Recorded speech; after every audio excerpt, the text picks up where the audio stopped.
dan maa talaata. Koumba Top se rappelle dans les moindres détails de l'éruption des gendarmes dans son domicile. man sama dooma ngi dafa wéradi même bu may togg sax dama koy dugal ci biir ub sama waañ ndax nga bañ gat gi ak saxaar si fii lan ñëw dóor fi ay bal mu kër gi ni kur ak saxaar muy crise ma gàddu ko dugg ci biir néeg bi ndikkee danoo fàdd bunt bi ni ma ubbil am nañu fi ne man leen fii kenn nekku fi maa fi ne te sama doom moo wéru ma tëral ko ci biir bin weqee bunt bi looke bi damm ci biir lan ma fekk mi ngi nii di raam di ñëw ma uuf ko dan maa talaata jaaro bi ma takkoon wiis yi comme yi ma takk moo bënn sama fii mu naaj bi ma xëyee sama lex bi dafa newi sama doomu ma jëkk wax ni ma sa yaay sa nopp baa ngi naaj de ma làmb gis deret ji.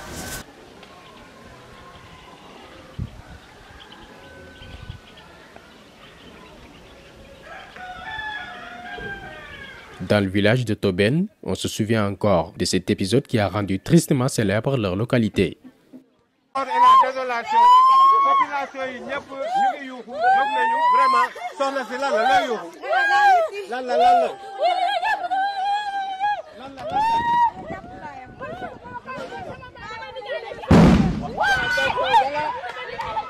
ci la gendarmerie ñëw encercler dëkk bi ba xamante ni kenn mënul génne ci maam li ko waral mooy ñi nga xamante ni ñoom ñoo ñu représenté muy les 3 chefs de village ak suñu jeune bi nga xamante ni actuellement nekk fi Cheikh Top ñoom dana jot convocation mardi leen jot convocation ñu war a wuyu ji mercredi à 9h ñu war a wuyu ji mercredi à 9h mais la grande surprise en est que mercredi à 6h du matin leen gis ni dëkk bi yëpp ay gendarme la waaw dëkk bi yëpp ñi nga xamante ne doo bëggoon dem tool sax ñoom mënunoo dem tool danoo mujj obligé foo génn parce que foo génn gendarme yi ni la non tey amul génn duggaatal ñoom ñëpp ñi bëggoon dem tool ñëpp dañ leen retourné. sama doom bu góor ne ci biir ma taxaw naa di wax ak moom rek ma ne ñu tuuf bi ñu tam ko suuf bu ñu ko fàttee da nga arrêté. moom mooy gisal boppam ci yooyu ñu daan daa ko def.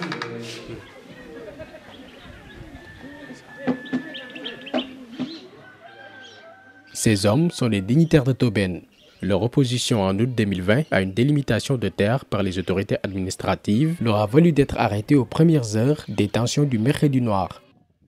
21 jeunes de la localité seront eux aussi détenus puis relaxés en procès au bénéfice du doute, mais ils portent toujours la cause qui les a menés en prison. xam nga toolu boobu ak mbir moom jëru ko ndax nit ki bu fekkee da nga ko fekk ci alam mun la nan toog waxtaan nga ne du ma toog waxtaan dinaa dikke doole ak samay pexe kon coow loolu maanaam li ko andi mooy ñàkk a tegu ci yoon ak ñàkk jox nit ñi seen àq ak seen yelleef waaw doxee doole seen kaw moo andi loolu ndax bu fekkee ne doxe woon doole kon loolu du am. am na dëkk yoo xam ne ay centaine d'années lañ fi nekk ay centaine d'années lañ fi nekk seen i maam seen i maamaat di ci dund ba agsi fii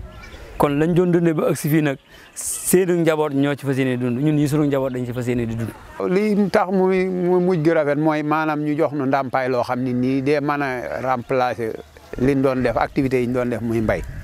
ndax yaakaar naa bu ñu jëlee société amatuñu suuf béyatuñu te joxuñu lu nu mën a remplacer ni lii buñ ko jàppee den ci mën a dund sunu njaboot di ci dund day métti ci noonu. Depuis 1958, ce sont des milliers d'hectares qui ont été exploités et la mine des ICS avance au sein des communes de Meouane et Taïba Ndiaye. Les industries chimiques du Sénégal bénéficient depuis 1999 d'une concession de près de 20 000 hectares dans la zone de Tobène, accordée par l'État pour les besoins de l'exploitation du phosphate dont regorge le sous-sol. En 2008, la concession a été renouvelée pour une durée de 25 ans, mais les carrières des ICS ne se situent pas toujours sur des terrains vides d'occupants, à l'image de Tobène. Décrite comme une zone d'habitation, d'agriculture et d'élevage, la concession est établie sur des terres de plus de 2500 personnes ressortissant d'une dizaine de villages qui ont précédé l'industrie.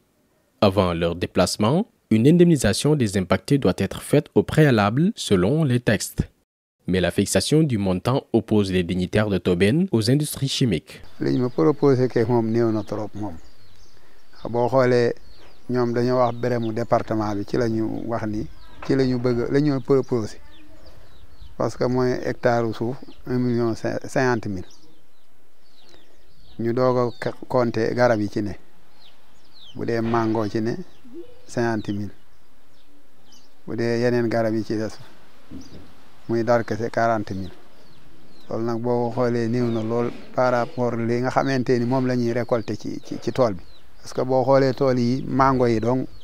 chaque année mango gii rek di nga ko jaay lu ëpp 50 000 waaw parce que bu dee mango importé bi kilo bi mi ngi jar 300 fi mu ne nii ren moom lañ ko jaayee waaw bu fekkee nag mango gi dee waa mën a peese lu mat ñeenti bërigo ñeenti bërigo soo ko calculé day daal romb loolu waaw kon buñ la ci posé année bi 50 000 moom loolu moom néew na lool ci xayma moom. li nga xam ne moom la ñuy indemniser moo dul yoon ndax suuf si mënoo koo jël nit ki nga fekk ay maamam yor ko ñu di ci tedd dëkk boo xoolee tey ni mu bëlooree nga xamante ne lu am ci suuf si lañ ko amee ñu dikk suuf si nga xam ne ñun boo xoolee rendement li nga xam moom lañ koy jëlee ni moom lañ koy indemniser te ñoom li ñu am ci suuf si duubal ca li ñuy jox loolu tax ñu askan wi fipp lànk nag ni suuf si ku koy jël da ngay toog waxtaan ak ñun ci conditions yu leer ndax boo xoolee par hectare ñun boo xoolee hectare li ñu leen laaj 20 millions boo xoolee mètre hectare bu ne carré bu ne 2000 francs la presque kon xam nga ñun li ñu leen di laaj war na noo mën a dem indemniser lu ko ëpp.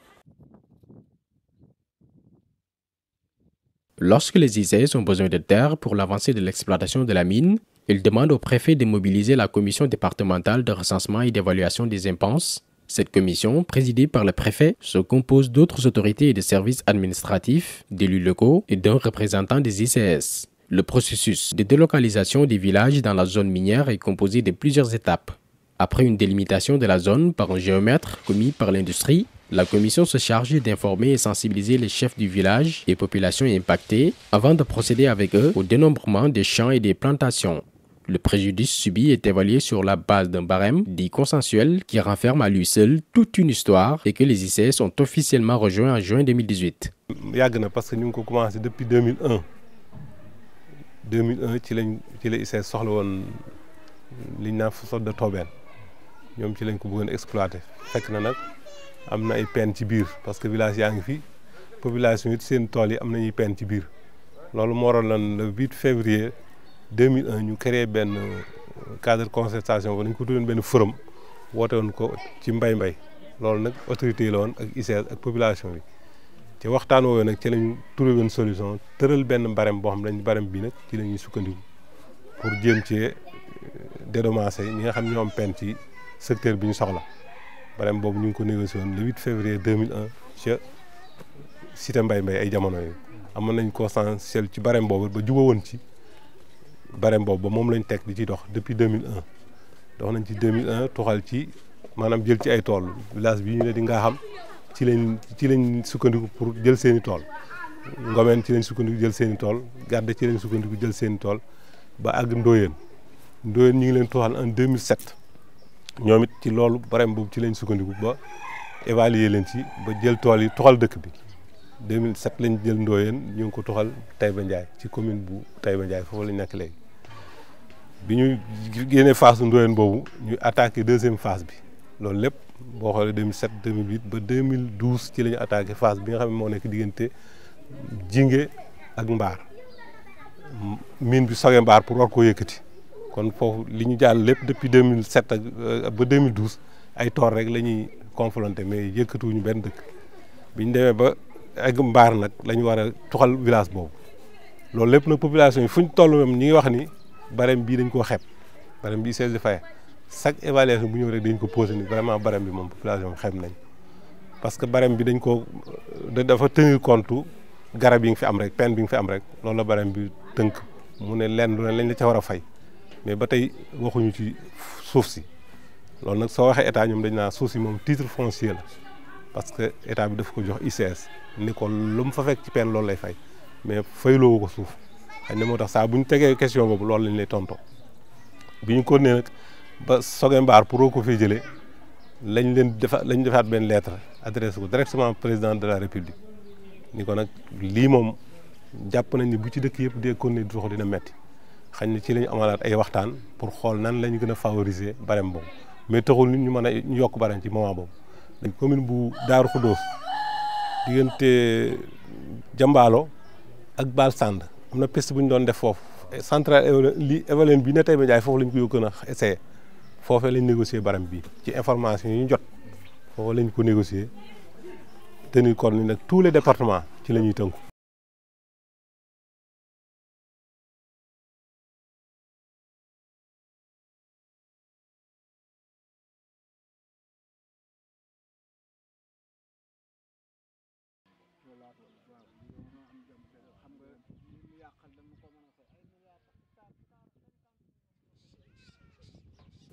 Plusieurs villages ont déjà été déplacés ou dépossédés d'une partie de leurs terres. Makadje a déjà vécu l'expérience de Tobène 2 ans auparavant. Ici, la relation avec les ICS est pleine de ressentiment. àll bi lépp yàq nañu ñax mi rey nañu garab yi ndool bi nu génnan ICS delloo na ci yàq nañu àll bi yàq sunu dund te ab aspirine jëriñu nu ko benn nawaakirin rek amaluñu kon yor boole ko bëgg a jël sunu suuf ci loxoy kese loolu ndax mën naa ànd ak réew mu neex réew mu nekkan boo xam ne ku riir fii ngay ñëw mango bi du jeex darkase bi léegi kuy saraxe ñëwal fii kuy saraxe ñëwal fii nga xam ne Prix ba dekkalal na ko yàlla dimbaloon na ba mu dekkal ko kon léegi noonu d'accorduma ci dundin wi ICS di dund àll boo xam ne dara nekkatu loolu ku ko dëkkeek nit bëgg a jël suufam ci loxoy kese xanaa yow da ngaa bëgg ñu yelwaani gerte ak dugub dañ koy béy ak mango mais xob bu bees la mel ni moom la usine bi gën a bañ xob bu bees bu génn bu ne benn bu ne daf koy lakk bu dee ca mango ba bu dee ca bisaabu jigéen ñi bu dee ci gerte yëpp daf koy lakk kon lakk-lakk yooyu nag moo nu sonal boo xam ni bu yemoon ci gàncax yooyu nga xam ne moom lañ doon dundee ci kër yi rek kon mu neex waaye garab bi maanaam darkase bi kese ñun liñ ci daan récolté kenn ku ne li nga daan récolté mënoo ko dunde ci sa biir kër mais fi mu nekk nii tey nii 7 ans yii ma la wax nii benn poto ndaamaraas tey boo duggoon dëkk bi naan génneel góor nga naa ko génneel ma benn poto ndaamaraas wala jigéen duñu la génneel benn poto ndaamaraas man sama bët sax bu nga jee tegu ci darkase xuma kañ ñu dolli ca place yi nga maanaam terrain yi nga xam ne nii ci la ñu amoon garab yi daan ci def gàncax ñu ni léegi dañ koy récupérer ñoom dañ koy jël pour seen itey bopp kon ñun dañoo bëggoon bu ñu ko dee jël ñu teg taabal toog tiim taabal bi waxtaane ko ba am condition yoo xam ni kenn ku nekk da nga cee gis sa bopp ñoom duñ leen teg lu ñu mënul mais ñun ci suñu bopp danoo war a gis suñu bopp ci suñu suuf bi nga xam ne dañ koy jël te ñoom mel na ni seen sumb mooy jël suuf bi torox loonu duñu nu jox dara duñ amati luñ dundal suñu njaboot duñ amati luñ dunde te loolu torox te lay jur ñun moo tax loolu moom doonul loo xam ne nii lu ñu mën a teg ci suñu kanam la. La question de l'indemnité est délicate. Derrière les terres dépossédées, toute une source de revenus parfois unique disparaît d'un jour à l'autre. Le souvenir est encore amer pour les habitants de Mbar Ndiaye et Mbar Diop, 2 villages alors situés à l'intérieur de la mine.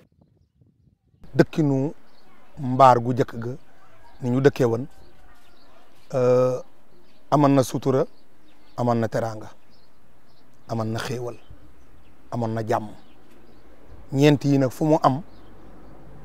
kon manes na faa dëkk waaye nag comme ñun ci réew mi lañ dëkk du ñu contester domaine national loi ñun ñëpp moo nu tiim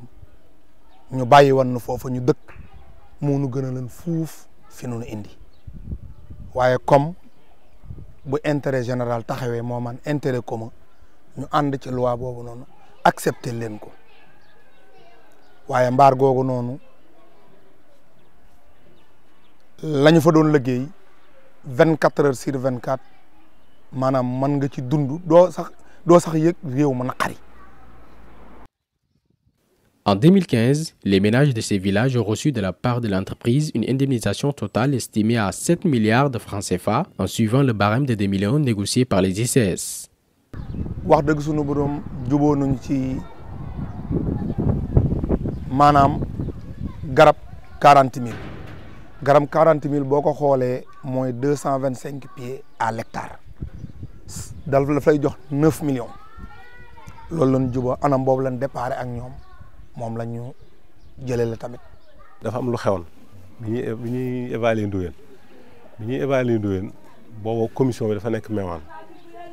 commission bi nga xam ne ñooy évaluation bi ñooy continuer defaale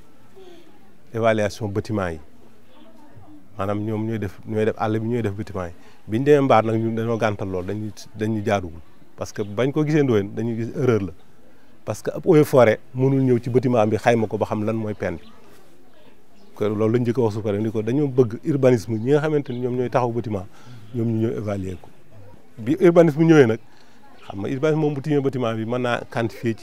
ci li mu xam moom ba xam bâtiment bi ndox mi maanaam li mu coûté lépp ci lañ def baram nag ñoom it fay leen ci loolu ñu gis ni dafa gën fuuf nag li ñu doon fay Ndoyeen moo jox mbaar maanaam niveau bi ñu egg nii ba ñu bari naw li ñu leen fay loolu moo ko jur ci wàllu bâtiment yi bu dee ci àll bi comme ni ma ko waxee barème bi ñu leen doon fay ci àll bi mooy bu 2008 bi mais li ci am mooy ñoom booba terrain bi ñu am nii terrain bi dafa ni ma ko mën a waxee dafa rempli ak garab dafa fees del parce que waajal nañ ko waajal nañ tuxutali fexe ba reboiser àll bi am na projet yu fi jaaroon ñu naan prévu na ba profité woon nañ ci loolu ba defar seen àll ba daanaka dañ naan zone bi mbaara ci gën a naatub àll xam nga loolu nag bu fekkee évaluation day ñëw dal ci da lay jox fa weer loolu moo tax ci wàllu tool yi moom wax dëgg yàlla toor fakal parce que c'est la première que ñoom ICS fay ci lu 7 milliards et quelques c'est la première ci village.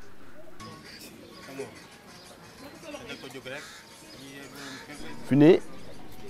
activité bi moom ku xëy rek loo xalaat ni mën nga caa def am ci dara rek te ngay xëy tey ñi bu ñu xëyee dugg ci dem ci luuma yi ñi dem ci garage yi ñenn ñi dem wëri sànc ñenn def dem leen loolu rek la ñuy def parce que nit la ma la ni nit moom xiif moom du rey kenn na ngay lekk loo rey mbaa nga def loo rey parce que moo xool loolu rek ci lañ nekk mais amul menn xëy mu assuré moo xam ne fii ñun am nañ ko fi. ICS bi mu ñëwee moom moo aménagé place bi moom it dédommagé ñi nga xamante ni ñoo fi amoon peine fay leen dag kër yi bàyyi kenn ku nekk tey sa kër nu mu mel yaa làmb sa poos tabax ko ñoom tabaxal ñu moo lañu suñ peere lañ ñu fay jox na nit ni terrain ngo nun ñoo def suñu moyen bopp ak suñu góorgóorlu ba kenn kon la nga am nga wut sa maçon mu tabaxal la. L'avancée de la mine pousse les ICS à demander la libération d'un périmètre de 45,96 hectares de terre situés entre les villages de Tobène, Makadien et Keur Magaye. Selon le préfet et les responsables des ICS, il s'agit de 6,42 hectares concernant les villages de Tobène occupés par 6 exploitants et 39,54 hectares situés entre les villages de Makadien et Keur Magaye occupés par 31 exploitants. La majorité des impactés auraient été identifiés ou auraient reçu leur chèque, mais la représentativité de ces profils, dits inconnus, est contestée par les collectifs villageois. waaw ministre bi moom bi mu ñëwee Mewane bi mu ñëwee woonu xamal nañu léegi dañoo bëgg ana ñan ñoo fi ami tool man ma yëkkati sama loxo ni ko man am naa fa tool ak beneen Seydou Lab mu ni tool yi ngeen fa am ñaata hectare la kee wax ko ni ko moom am nañ fa 4 hectares. mu ni léegi daa bëgg suñu tabaskee ba pare ñu ñëw day limité doo ko waxtaan ñu ni ko nag loolu moom duyul sunum xel ndax natt ba xam li ngay am doog a ñëw di fay di waxtaan danoo gisan ñu ko defan muy dëkk bi nu jege woon muy màkk bañ leen ko defee dañoo xëy ñëw indil leen ay sec mi ku bëgg nga jël ku bëggul nga bàyyi ba am na ñoo xam ni 5 personnes yoo xam ni seeni sec ña nga fa dañoo lànk jëli wuñ ko. am na ci ñoo xamante ni benn tool dong lan aman ñoog seen i yaay ak seen i waajur lu mat ñaari at a ngi kenn xamul ñu ngi lekk ñu ngi bala ñoo lekk fu ne la ñuy dugg di ñaanaatoog def te seen tool bi lan doon bay di ci tedd di ci am dugub wala ñu am ci gerte dem di ko dundee léegi yàq nañ ko ci jaay doole ba tey kenn joxu leen ñaari dërëm.